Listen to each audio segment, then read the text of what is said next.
Yes. So my mother moved here to Cedar City with me in November, and in December she ended up in the hospital. She was so weak when I came over and checked on her, and by the time we got to the emergency room, in order to hear and understand anything she was saying, I had to have my ear right next to her mouth because it was just the faintest whisper. Her energy was just completely drained.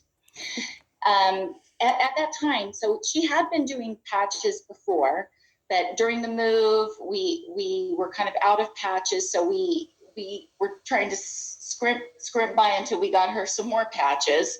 But anyway, something hit. I don't know exactly what it was.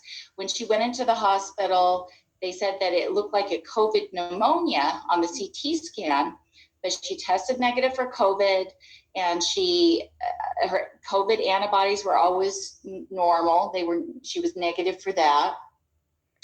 She never coughed. She never coughed at all during that whole time, but she was just extremely weak. You remember that, Mom? Mm-hmm. Yeah. Yeah, and while she was in the hospital, something happened and she got much worse. So it looked like she'd had a stroke or something. She would be so stiff and her hands would be curled and she would be shaking.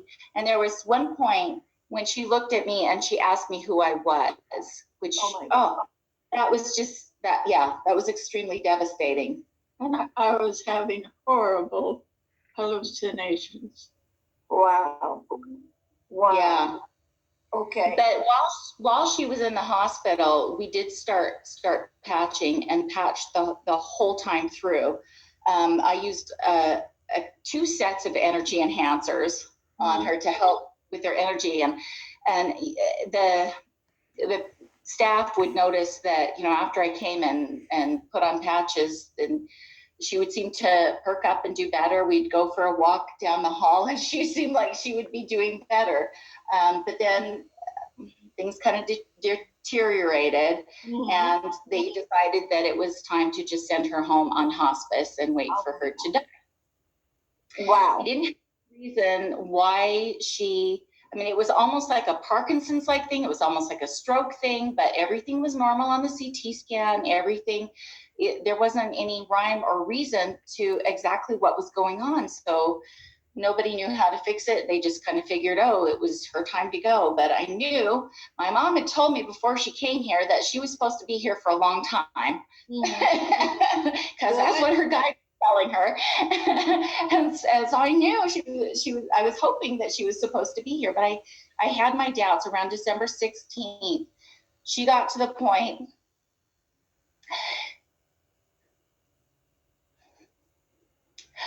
I couldn't even feed her. It was very scary because I would put food in her mouth. She didn't even know what to do with it. It just came right out of her mouth. And I knew that if I did not get fluids into her, that she was just going to die. I wouldn't have enough time to do anything to help her. And so we were staying at my Aunt Joanne's at the time, and my Uncle Dell, and I rushed off to the only place that was open, Walmart, their pharmacy, and got a syringe. And I just drew up milk with a syringe. We laid her down, and I was just shoving fluids into her. Luckily, she just still had a little bit of a swallow reflex. She did choke a couple of times, but we were able to get fluids down her. But her mind was just not there. She was not thinking. I don't remember any of that. Right. But we started using the brain balance protocol, and it was interesting. In the hospital, when I tried to patch her with the Aeon patch, she would resist me and start shaking horribly and tell me, no, stay away from, that I wasn't to use the Aeon patch on her. And we found out that I guess that's the most powerful patch in the group, and I think at that time she was just too weak for it. Later, as she started improving, she let me put that on. But so we use the carnosine patches. So the brain protocol is carnosine here, carnosine here, carnosine in the back, and then on top we would stack glutathione, carnosine, and AON. And by Christmas, she started improving. And that's when that's the video, the first picture. Yeah, the video that I sent you was Christmas, and that was actually her improving. Wow. Are you able to show that? We The are. video? Yeah, Nikki. Okay. Nikki, can you show us the video, her before video? Wow.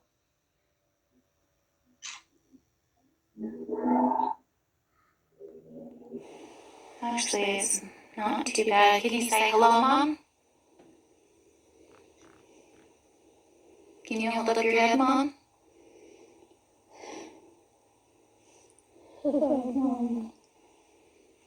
Okay. So you can see, she says, hello, Mom. She's not even processing what I'm saying to her. Wow. And to try to get her up and about, everything was just a chore. Everything was just a labor. But we've been using the stem cell patches. We've been using all of the patches pretty much on a regular basis, and especially using the stem cell and the X49 to try to help build up her muscle strength and tone, and doing the patches. In fact, so we've been doing Larry's suggestion and kind of putting patches on, kind of like a turban-like thing. Mm-hmm. And that she could wear once in a while. And I noticed that once she was strong enough that we were able to take her back home, but her mind just was still struggling a little bit. But the more she would do that, I came in one day, because she lives in a separate apartment from me. I came in one day and she said, oh, I found out that I did your Druidic astrology all wrong. And here, I've updated it, and I've updated Jerry's and my husband, and updated your son's. And that was kind of impressive to me. And she's been, last night, tell me what you were doing. You were... Oh, I was doing Chinese astrology. So she's a certified astrologer, and so she's looked at Hindu astrology and all of these different things, and she just gets so absorbed. And if you've ever looked into astrology, there's a lot of intense little signs and symbols and numbers, and anyways, it's pretty intense. I get lost doing it, but she's able to look at these things and figure them out, which is pretty impressive. And she's been slowly building up her strength too, to the point where, if you want to show the next video, yes, we just did this recently. I know, we have 2 videos to show. No.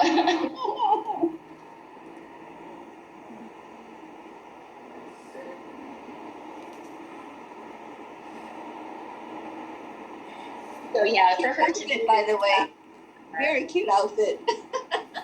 And a possibility at all. There you go. Wow. Yeah. Whoa.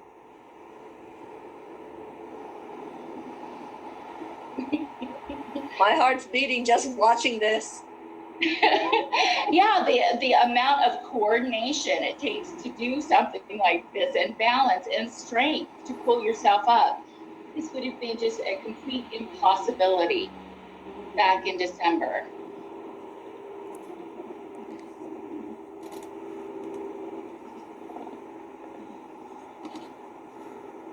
And the cognitive function, the strategizing that she has to do to be able to perform this task. Yeah.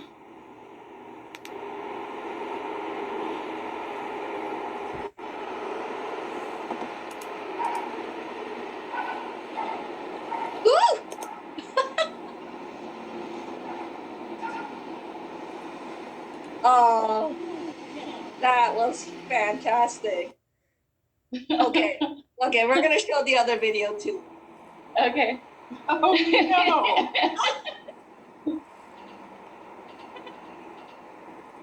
Oh, this is harder.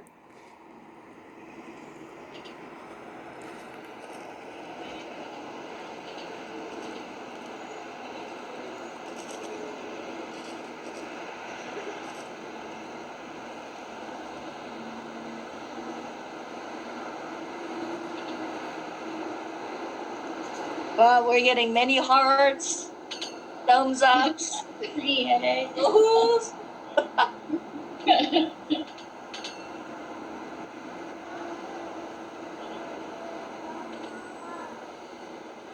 But yeah, so you can see she has come a very, very long way. And I know that we had a lot of prayers out there. We were doing every trick in the book. We were working on nutrition. But I really think that the patches played a huge role in helping her to be able to make the progress that she has. I wouldn't like to replay all those events without the patches. Let's put it that way. Oh, for sure, for sure. You're doing good. You're doing good.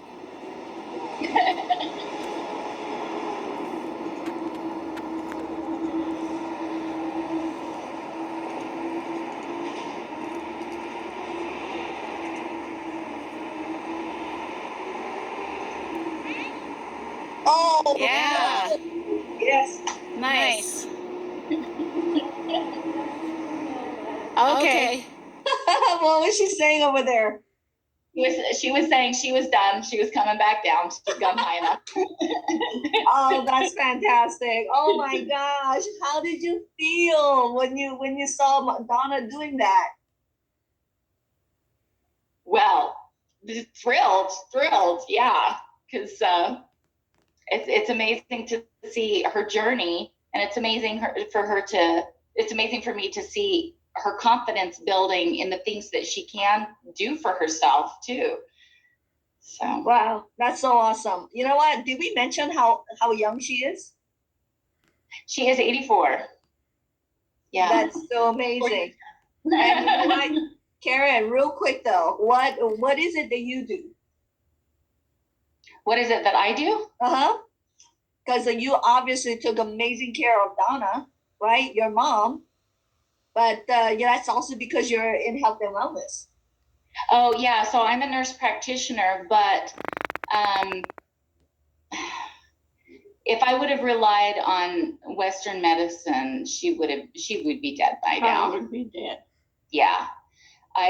Fortunately, I'm one of those nurse practitioners who loves to look at a lot of alternative things Yes. because sometimes you really need to look outside the box. Yep, we certainly do. We really do. So how do you feel as a daughter to be able to do this for your mom?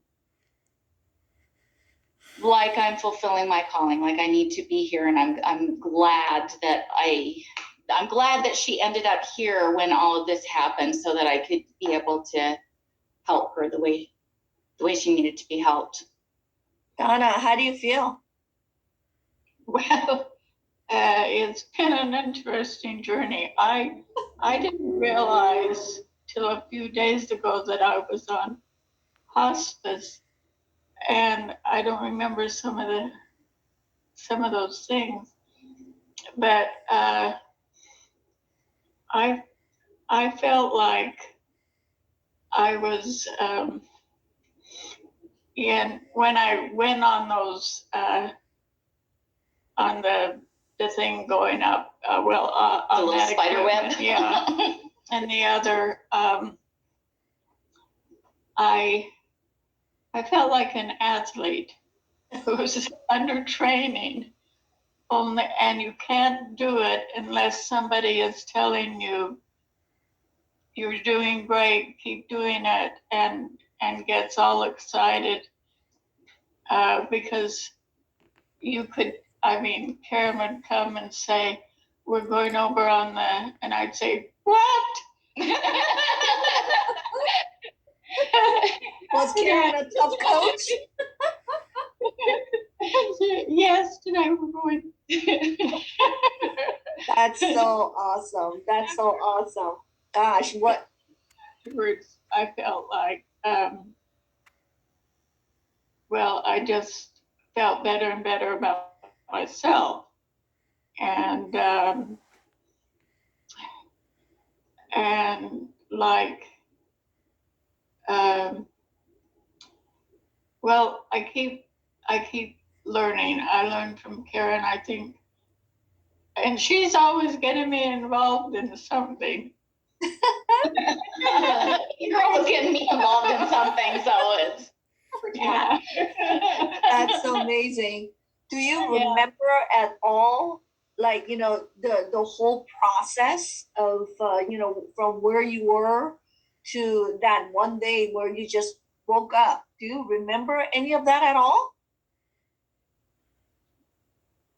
Till well,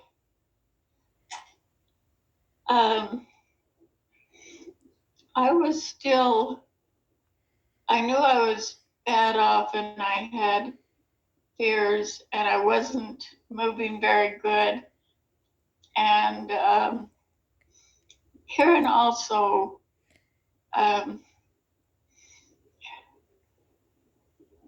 we were doing the patches, but we were also, like, one thing I really appreciate with Lifewave is that you also talk about other things, like you can undo what you're doing if you do all these things that are against harmful to your body. harmful. Yeah.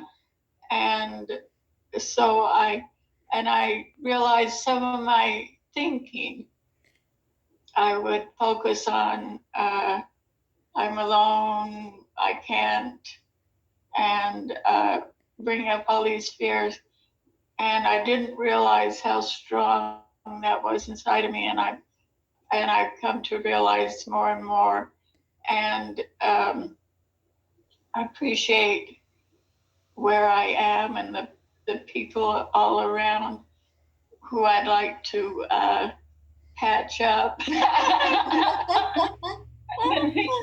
That's fantastic. That's fantastic. In fact, we should mention, so back in 2019, before we started on the patches, I had to go to, I had to choose a medical conference, and my mom was living in Albuquerque, New Mexico at the time. And so I picked one that was in that area so that we could hang out together.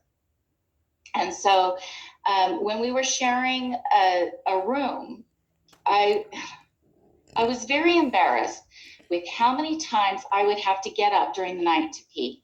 Just over and over again, I would have to get up to pee.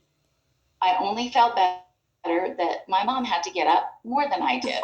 But it was, I mean, I know that that is not a sign of youth to have to be getting up, 5 times to pee at night. That's just not normal. Uh-huh. And then she got her bladder repaired.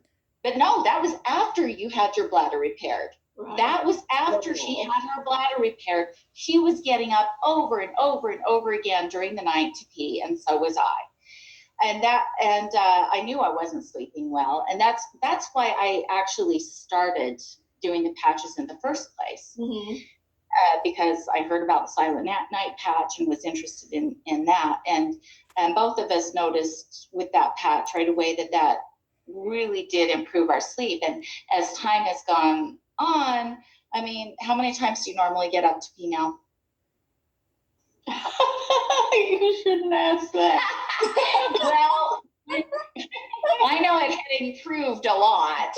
And it may have gotten worse, but I usually, I drink a lot before bedtime. So, but I get up at once, but it's a huge improvement from what it was. I do get right back to sleep, but it's about, and sometimes, let's see, I use Nirvana a lot at night because